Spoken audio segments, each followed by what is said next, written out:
બારડોલી નગરપાલિકા વિસ્તારમાં આવેલી કેનાલમાં અચાનક મોટું ગાબડું પડતા સ્થાનિકોમાં ચિંતા સાથે રોષનો માહોલ જોવા મળ્યો છે. નોંધનીય છે કે આ કેનાલમાં માત્ર 6 મહિના અગાઉ જ રિપેરિંગ અને મજબૂતીકરણનું કામ કરવામાં આવ્યું હતું. તેમ છતાં કેનાલની દિવાલ તૂટી જતા કામગીરીની ગુણવત્તા અંગે ગંભીર સવાલો ઊભા થયા છે. સ્થાનિક લોકોના જણાવ્યા મુજબ રિપેરિંગ દરમિયાન નીચી ગુણવત્તાની સામગ્રીનો ઉપયોગ કરવામાં આવ્યો હોવાની આશંકા છે.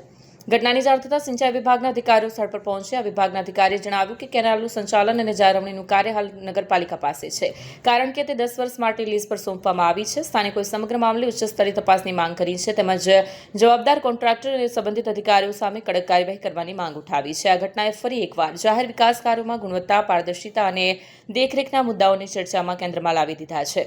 કૈલાસ કુમાવત, બારડોલી. મારું નામ નટુભાઈ પટેલ. હવે અહીંયાથી કાયમ અમે રસ્તા પાસે અવર કરીએ.